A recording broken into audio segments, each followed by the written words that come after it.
Ako si Ella, at kung babalikan ko ang lahat ng nangyari, iisa lang ang totoo. Hindi dapat ako ang ikinasal. Ako at si Elisa, ang kambal ko, ay halos hindi mapaghiwalay noon. Simula pagkabata, pareho kami ng itsura, pareho ang boses, pareho din ang kinahihiligan. Pero sa kabila ng pagkakapareho, palagi siyang mas mahinahon, mas mabait, mas perpekto. Kaya nang may isang lalaking nagngangalang Nathan ang dumating sa buhay namin, alam kong mas siya ang pipiliin. At oo, siya nga ang pinili. Sila ang naging magkasintahan. At ako ang nanatiling anino. 3 buwan bago ang kasal nila, nalaman kong buntis si Elisa. Ikakasal na kami next month. Kahit simple lang basta masaya kami, sabi niya habang nakangiti, hawak ang tiyan niya. Pero sa likod ng ngiti niya, ako yung napuno ng inggit. Ako dapat yon. Ako ang naunang nagmahal kay Nathan. Ako ang laging nandyan. Hanggang isang gabi, habang natutulog siya, binigyan ko siya ng tsaa. Isang tsaa na may halong bagay na hindi niya malalaman. Hindi ko siya pinatay. Hindi agad. Pinatulog ko lang siya habang binabaon ko siya sa likod ng bahay namin sa probinsya, sa ilalim ng puno ng kalachuchi. Kinabukasan, nagsimula ako magsuot ng mga damit niya. Ginaya ko ang boses niya, ang paraan ng pagkilos, ang pagtawa.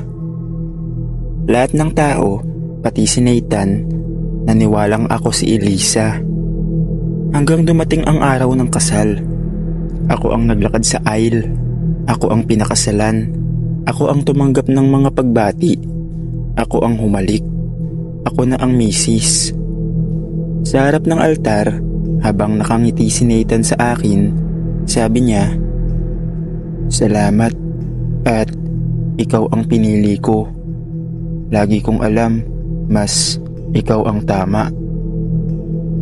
Tumulo ang luha ko, pero hindi dahil sa saya, kundi dahil sa takot. Sa honeymoon, habang naghahanda ako, bigla akong kinatok ng room service. Wala naman akong in-order. Pagbukas ko, walang tao, pero may iniwang papel. "Bakit mo sinukat ang belo ko?" Tumakbo ako sa banyo. Doon sa salamin, may sulat gamit ang hamog. "Hindi ikaw ang dapat nandun." Kinabukasan, nagising akong may sugat sa braso, tila ginuhit ng kuko. At sa tabi ng kama, may basang putik na yapak. Mula noon, gabi-gabi kong naririnig ang boses ni Elisa, paulit-ulit. "Akin siya. Ibalik mo siya. Akin siya." Dinala ko ni Nathan pabalik sa probinsya. Gusto raw niyang iparenovate ang lumang bahay. Habang naglilinis, may nahukay siya sa likod bahay. Isang maliit na kahon. Sa loob, may lumang pulseras at litrato kami ni Elisa. Sa likod ng litrato, may sulat kamay. "Ella, ikaw ang mas kailangan niya. Kung sakaling ako'y mawala, ikaw ang bahala." Hindi ko maalala kung kailan niya isinulat yon, pero sa isang iglap, bumaliktad ang mundo ko. Hindi ko siya pinatay dahil inagawan niya ako, kundi dahil akala ko inagawan niya ako. Pero siya pala ang handang isuko ang lahat para sa akin. Isang gabi, habang natutulog si Nathan, bumangon ako para umiyak sa banyo. Ngunit pagtingin ko sa salamin, 2 kaming naroon. Ako at si Elisa, putikan, duguan, may belo. Nakatingin lang siya. Hindi galit, hindi rin malungkot, Pero ang pinakang masakit, inawakan niya ang tiyan niya. Buntis siya at napaluhod ako. Ang pinatay ko ay hindi lang kapatid, hindi isang ina. Araw-araw, sinusubukan kong itama ang mali. Pero gabi-gabi, sa tapat ng kama, may nakatayong babae na nakabelo. Hawak-hawak ang kanyang tiyan. At tuwing maglalapit kami ni Nathan, parang may humihiwalay sa amin. Madalas, sa litrato namin, blurry ang mukha ko. Parang ako na ang multo. Minsang sinubukan kong magpakamatay, pero hindi ako mamatay-matay. At saka ko lang naintindihan ang sumpa. Pinili mong mabuhay sa kasinungalingan, kaya ang katawan mo'y buhay, pero ang kaluluwa mo'y akin na.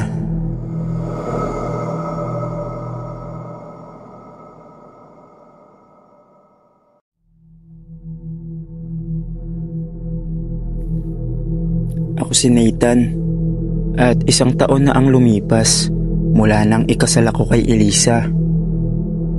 Pero gabi-gabi, habang katabi ko siya sa kama, pakiramdam ko may ibang taong humihinga sa balat ng asawa ko. Nang bumalik kami mula sa honeymoon, nagsimula ang lahat sa maliliit na bagay. Hindi niya maalala kung paano niya gustong timplahin ang kape.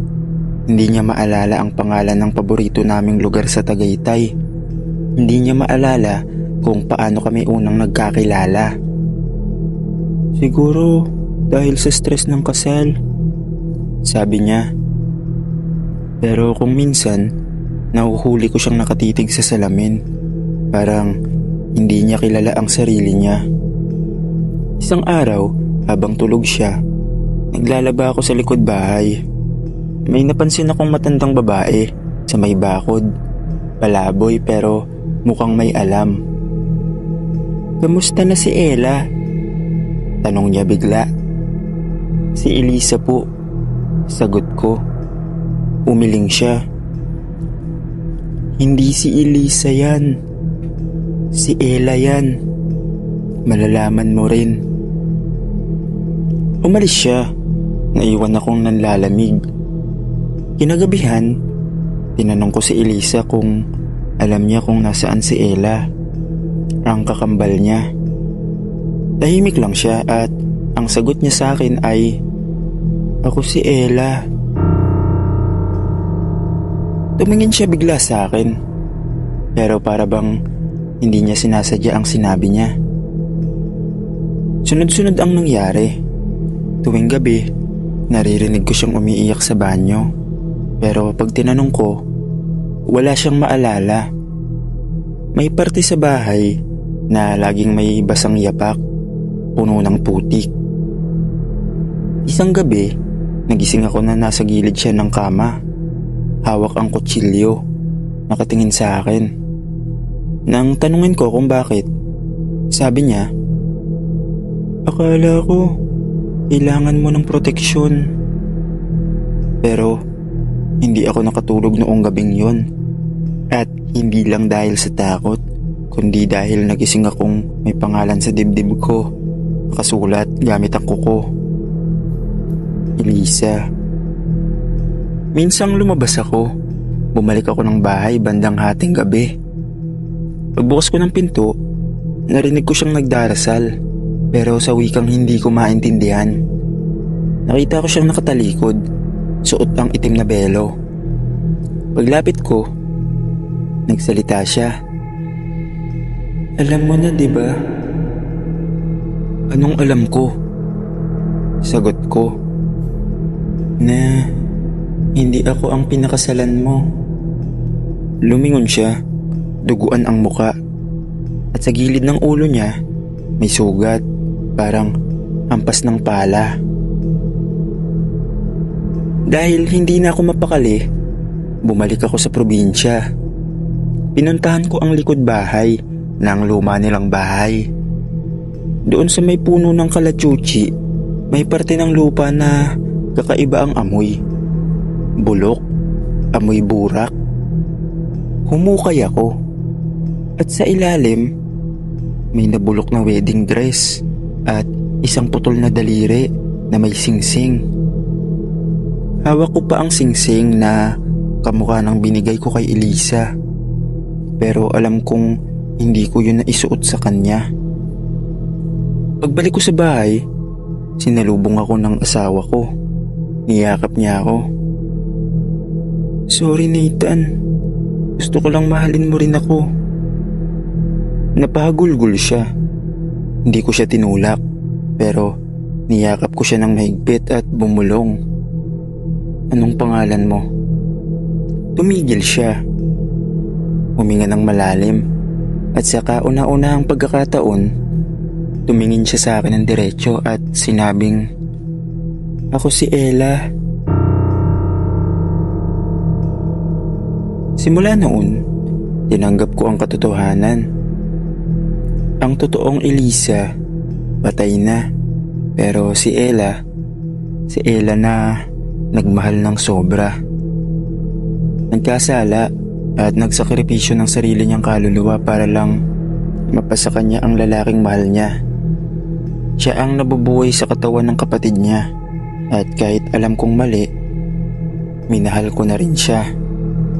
Minsan, ang pag-ibig ay hindi tungkol sa kung sino ang tama.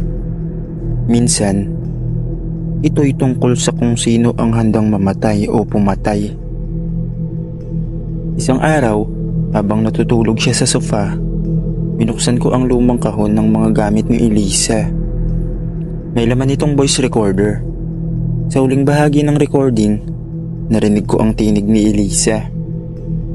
"Kung maririnig mo to, Ella, mahal kita.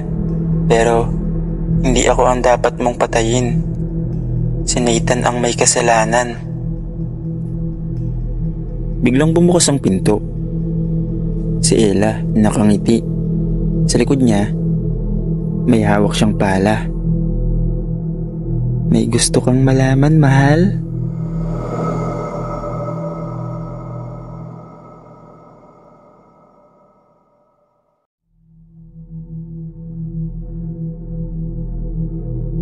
Ako si Jomar. Di ko akalain na sa mismong araw ng kasal ng pinsan kong si Ate Risa ay masasaksihan ko ang isa sa pinakang nakakatakot at pinakakakaibang karanasang hindi ko makakalimutan. At oo, totoo ang ikukwento ko. Sa kabila ng pagsisikap naming ilibing ito sa katahimikan, may mga bagay talagang muling bumabalik. Noong April 2023, ginanap ang kasal ni Ate Risa at ng fiancé niyang si Kuya Dennis sa isang lumang simbahan sa May Nueva Ecija. Hindi namin ito kilala. Basta ni-recommend lang daw ng wedding coordinator nila dahil mura at available agad. Bagamat may pagkaantik na ang simbahan, may kakaibang ganda ito. May mga lumang statwa, stained glass windows, at altar na tila yari pa sa panahon ng Kastila. Pero kahit gaano pa kaganda sa paningin, may bigat sa dibdib ang nararamdaman ko pagpasok ko sa loob. Para bang may mga nakatingin mula sa dilim. Dumating kami sa simbahan ng alas 11 ng umaga. Ako ang official photographer dahil maaga ako. Ako na rin ang unang nakapasok. Tahimik ang paligid, masyadong tahimik. Habang iniikot ko ang kamera, bigla akong napalingon sa kanan. May nakita akong babae sa may gilid ng altar. Nakaputi. Akala ko isa sa mga abay. "Uy ate, bawal dyan," sabi ko, pero pagtingin kong muli, wala na siya. Kinilabutan ako. Pagdating ng entourage, nagsimula na ang ceremony. Nakangiti si Ate Risa, pero si Kuya Dennis parang lutang, malamig ang pawis, at ilang beses kong nakita na parang may sinasabi siyang hindi maintindihan habang nakatingin sa kisame ng simbahan. Habang binibigkas ng pare ang "Tinatanggap mo ba si Risa bilang iyong..." bigla na lang nag-brownout. lahat napasigaw.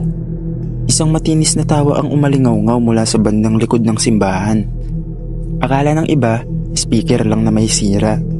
Pero ako, alam kong hindi yun normal. Lalo na't walang sound system sa likod. Pagbalik ng kuryente, iba na ang mukha ni Kuya Dennis. Parang wala na siyang kaluluwa sa katawan. Nagpatuloy ang kasal.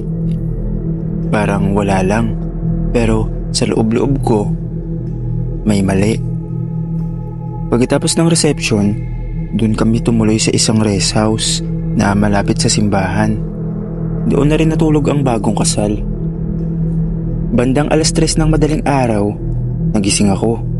May kumakalaskus sa labas ng kwarto. Pagtingin ko sa bintana, may babaeng nakaputi. Siya na naman. Hindi ko makita ang mukha niya, pero parang nakatingin siya kay Kuya Dennis sa kabilang kwarto. Kinabukasan, si Ate Risa lang ang bumaba para mag-almusal. Si Kuya Dennis, wala raw sa kwarto. Ang tanging iniwan niya lang ay ang barong niya na basang-basa, amoy lupa, may buhangin pa sa kwarto. Buong araw naming hinanap si Kuya Dennis. Sinuyod namin ang simbahan, ang bakuran, pati ang kakahuyan sa likod ng compound. Hanggang may natagpuan si Mang Kadyo, ang caretaker ng simbahan, isang hukay. Mababaw lang, pero may punit na wedding invitation na may dugo. Saka isang singsing na kapareho ng kay Dennis. Tumawag kami ng pulis, pero wala silang nahanap na katawan. Nang tanungin si Mang Kadyo tungkol sa simbahan, napayuko siya. Doon ko narinig ang kasaysayan. Ayon kay Mang Kadyo, ang simbahan daw ay dating tahanan ng isang madre na pinilit ikasal ng kanyang amang Kastila sa isang lalaking hindi niya mahal. Tumakas ang madre, pero hinuli at ikinulong sa loob ng simbahan hanggang mamatay sa gutom. Araw ng sapilitan niyang kasal din yun. April 15, 1883. Simula noon, sinasabing kada April 15, may kinukuha raw ang simbahan, isang lalaking ikakasal. Pagbalik ni Ate Risa sa kwarto, natulala siya. Sa sahig, may nakasulat gamit ang putik. Hindi siya para sa'yo. Nawalan siya ng ulirat. Matapos ang ilang linggo, may natanggap kaming sulat. Galing sa isang lumang retreat house sa Pampanga. Laman nun ay isang larawan ni Kuya Dennis. Pero iba na siya. Maputla, manipis. Ang mga mata niya ay blanco. Nakalagay sa likod, nagpakasal siya sa kanya, hindi sa'yo. Ngayong taon, April 15 ulit. Binalikan ko ang simbahan, pero sarado na. Ipinademolish na. Pero nang dumaan ako sa tapat, may nakita akong babaeng nakaputi sa loob. Nakatayo sa harap ng altar. Hawak ang kamay ng isang lalaking parang si Kuya Dennis. Napasigaw ako, pero pagkurap ko, wala na sila.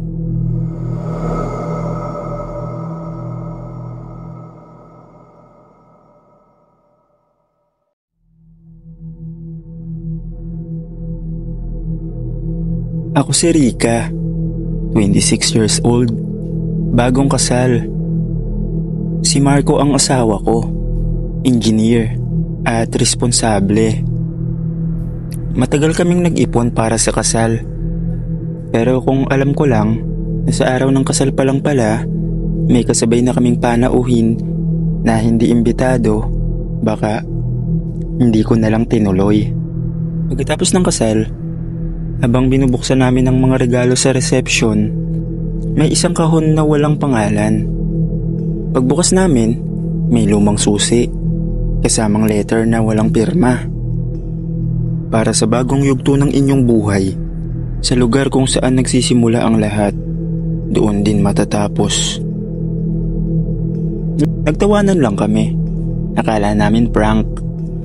Kinabukasan, isang tawag ang natanggap ni Marco. Ang tito niya raw sa Batangas ay may hasyenda na pwedeng paghanimunan. Libre raw, tahimik, may sariling bahay at may taniman sa paligid. At guess what? Ang susi, bumagay doon. Coincidence? Akala namin, oo. Pagdating namin sa hasyenda, parang nasa pelikula.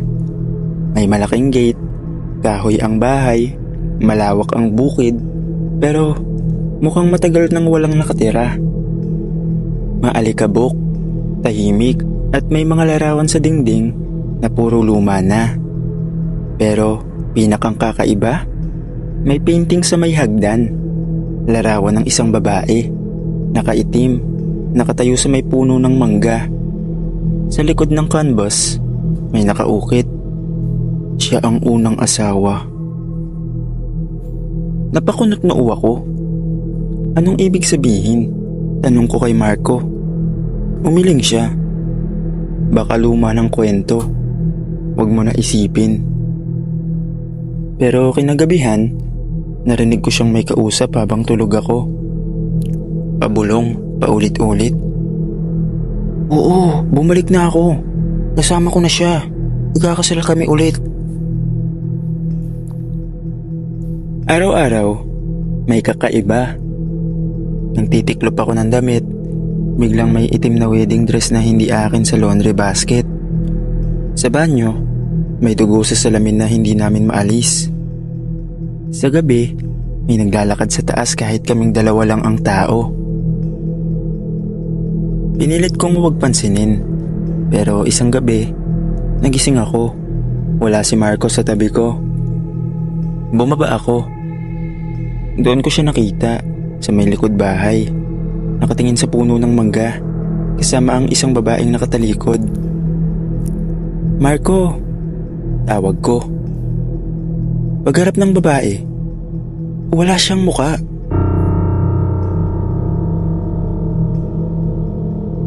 Kinabukasan, tumakas ako papuntang bayan. Kinausap ko ang caretaker sa simbahan. Doon ka nalaman ng totoo. Ang hasyenda raw ay dating pagmamay-ari ni Don Alvaro, lolo ni Marco. Ikinasal ito sa isang babae mula sa probinsya. Pero sa honeymoon nila, nalaman ng babae na pinakasalan lang siya para makuha ang mana.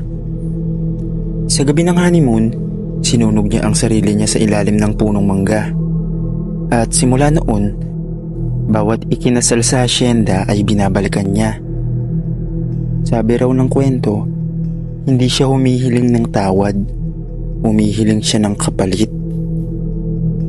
Nang bumalik ako sa hasyenda, hindi ko na nakita si Marco. Nasa kwarto lang ang laptop niya, bukas, may naka-open na document. Patawad, Rika. Hindi ko sinabi. Ako ang susunod. Kailangan ko ibalik ang ginawa ng pamilya ko. Ayokong ikaw ang kunin niya. Habang binabasa ko, biglang bumukas ang pinto ng kwarto. Doon ko siya nakita, si Marco. Pero iba na siya. Maputla, nangungulubot ang balat, parang natutuyo.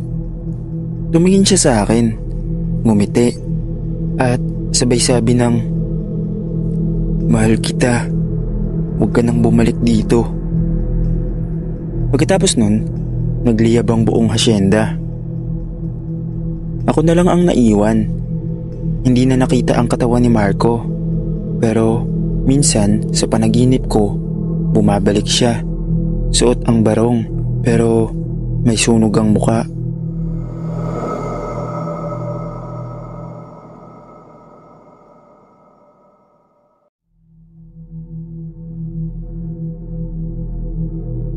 Ako si Randy, taga Batangas. Kwento ko lang tong totoong nangyari sa amin noong 2017 sa mismong burol ng tiyuhin kong si Uncle Berting. Isa siyang mabait na tao, pero kilala rin sa baryo bilang medyo misteryoso. Marami raw itong alam sa kulam at hilot, pero hindi naman siya napatunayang may ginagawang masama. Isa lang siyang tahimik na lolo na mahilig mag-alaga ng manok at magbilid ng dahon ng sambong sa likod ng bahay. Sa lumang bahay siya ibinurol, yung bahay nila sa may paahan ng bundok. Matagal na itong walang nakatira, kaya kami-kami lang mga pamangkin, kapatid at ilang kapitbahay ang naandoon. May nararamdaman na agad kaming kakaiba sa unang gabi pa lang. Malamig ang hangin kahit tag-araw at parang ang bigat ng paligid. Habang nagdadasal kami, pansin kong parang may nakatayo sa dulo ng hallway, malapit sa lumang kwarto ni Uncle Berting. Maliwanag naman ang ilaw, pero para bang may mga aninong sumisilip. Tapos mawawala kapag tinutukan ng tingin. Napansin ko rin yung mga kandila sa paligid ng kabaong. Laging may nauupos ng kusa kahit walang hangin. Ikalawang gabi ng lamay, nagpaiwan ako kasama ang pinsan kong si Jonel para magbantay. 12:00 ng gabi, habang nagkakape kami sa labas ng bahay, bigla naming narinig ang isang mahina pero klarong katok mula sa loob. 3 katok mula sa mismong kabaong. Tumigil kami, nagkatinginan, nagbiro pa si Jonel. Baka gustong sumama ni Tito sa atin magkape. Ngunit maya-maya, lumamig ang paligid. Literal na parang may nagyayelong hangin na dumaan sa pagitan namin. Tumindig ang balahibo ko. Pagpasok namin, nakita naming nakabukas ng bahagya ang kabaong. Di namin alam kung kami lang ba ang may sala o may gumalaw. Pero tiyak ko, kanina lang, mahigpit yung pagkakasara niyan. Sinilip ni Jonel, nanginginig pa. Andun pa rin si Uncle Berting, pero may kakaiba. Nakangiti ito. Hindi siya nakangiti kanina. Kinabukasan, dinala na sa simbahan ang bangkay. Doon, may lumapit sa amin na matandang babae, taga ibang barangay. Tahimik siya nagsindi ng kandila at nagdasal. Pagkatapos, lumapit siya sa akin at tinanong, "May nakaramdam ba sa inyo ng kakaiba sa lamay?" Umamin ako. Tumango siya at mahina niyang sinabing, "Hindi pa tapos ang pakikipag-usap ni Berting. May naiwang lihim yan sa bahay nila. At hanggat hindi yun naaayos, hindi siya tuluyang makakaalis." Pagkatapos ng libing, bumalik kami ni Jonel sa bahay para linisin ang lugar. Sa ilalim ng kanyang lumang aparador, may natagpuan kaming maliit na kahon. Sa loob nito, may papel, parang sulat, at isang piraso ng kulay itim na buto. Ang sulat ay may babala. "Huwag niyong hahayaang makuha ng masama ang butong ito. Ilibing ito sa lupa, sa ilalim ng punong may puting bulaklak." Ginawa namin, at simula noon, tumigil na ang mga kababalaghan sa bahay. Hanggang dito na lang po. Salamat sa pagbabasa ng kwento.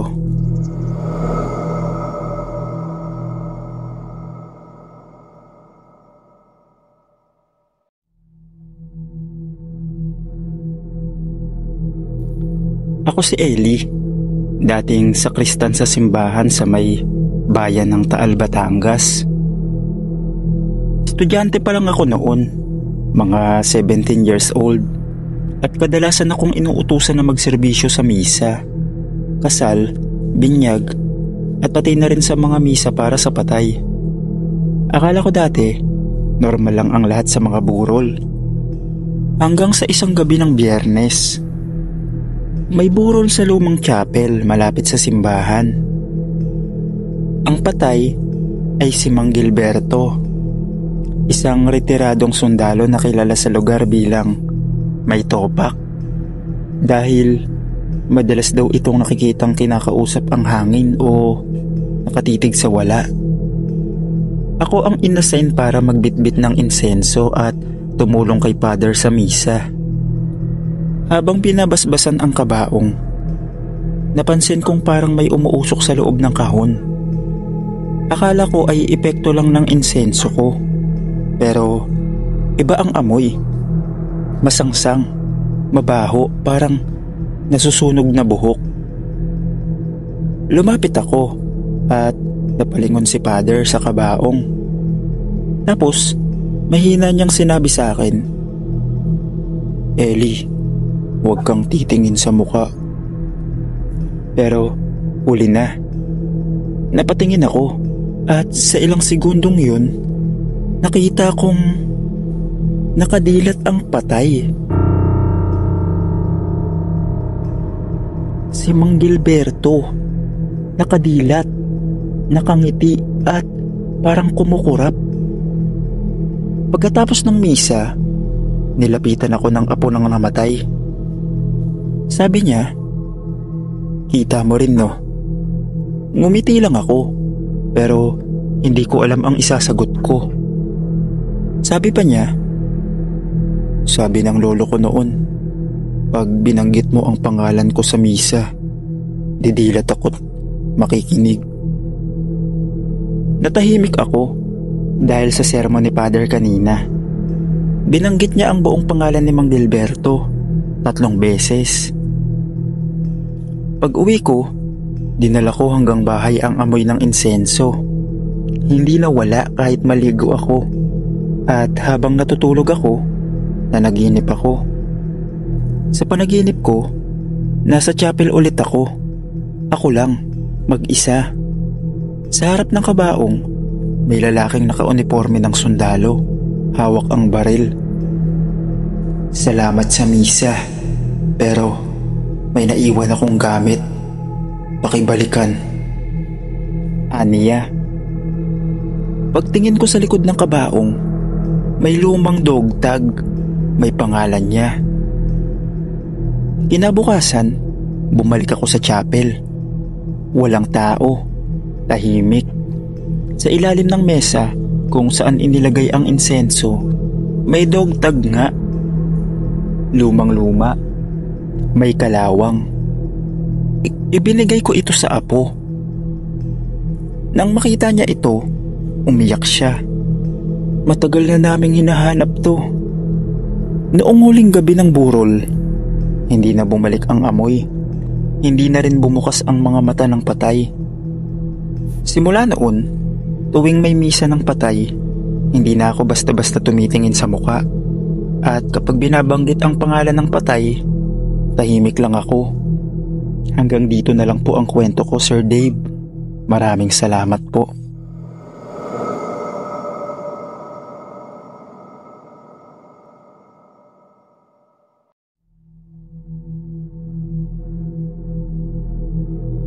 Tawagin niyo na lang ako sa pangalang Kuya Roger. 42 na ako, taga San Pablo, Laguna. Driver ako ng karwahe ng punerarya simula pa noong ako'y 25 years old. Sanay na ako sa mga lamay, libing at kung ano-anong kwentong kababalaghan. Pero may isang karanasang hindi ko makakalimutan hanggang ngayon. Araw ng Sabado, mainit at maliwanag ang panahon. Walang ulan, walang kahit anong senyales na masama ang panahon. Ang ililibing noon ay isang 19 na anyos na babae na nasawi sa bangungot. Sabi ng pamilya, wala raw sakit, wala raw iniinda. Basta isang araw, hindi na nagising. Simple lang ang libing, sakay sa likod ang kabaong. May ilang kamag-anak na sumasabay sa sasakyan sa likod namin. Habang paakyat kami sa maliit na libingan sa may bundok, napansin kong gumagaan ang takbo ng sasakyan. Parang hindi na mabigat ang karga. Kahit alam kong may kabaong ito, luminga ako sa side mirror. Wala namang kakaiba. Pero nang tignan ko ang rearview mirror, may babaeng nakaupo sa tabi ng kabaong.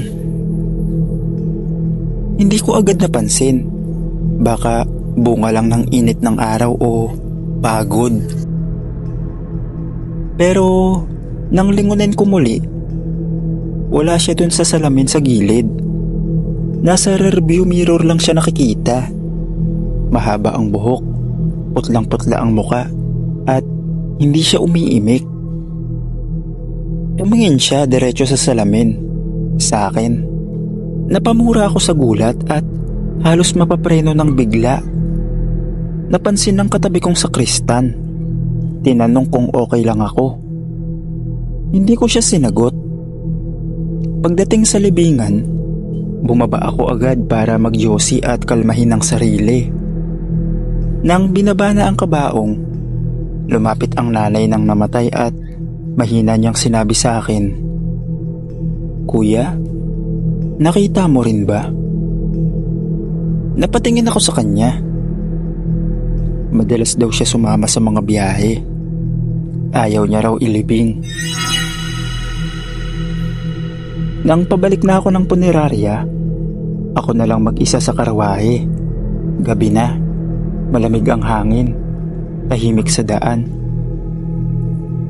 Habang minamanayho ko ang sasakyan, muling tumingin ako sa rearview mirror. Wala na ang kabaong, wala rin ang babae. Pero sa likod ng tenga ko, may naramdaman akong malamig na hininga at isang bulong ang halos hindi ko maintindihan. Hindi pa ako handa.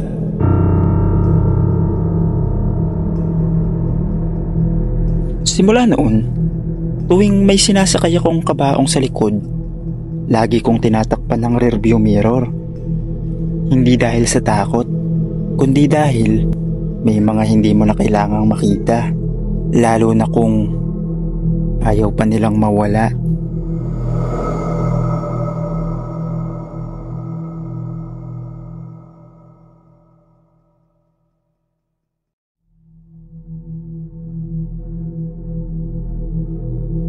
Ako si Eddie, 56 na ngayon.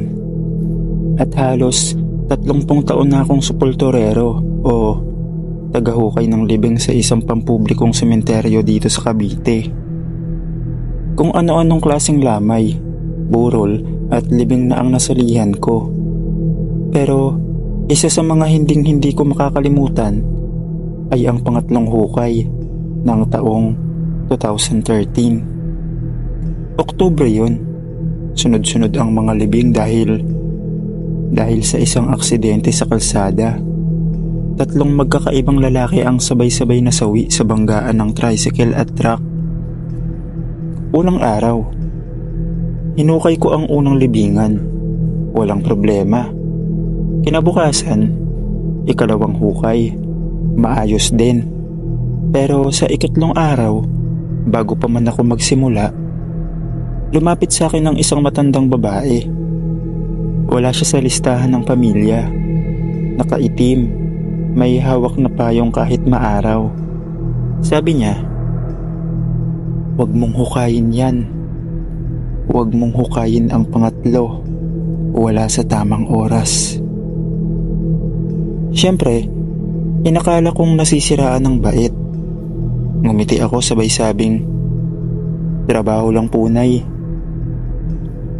Tumango siya, pero bago siya lumayo, binulong niya sa akin, "Hindi lang lupa ang mabubuksan mo dyan, pati yung nilimot na." Pagsapit ng hapon, sinimulan ko ang hukay.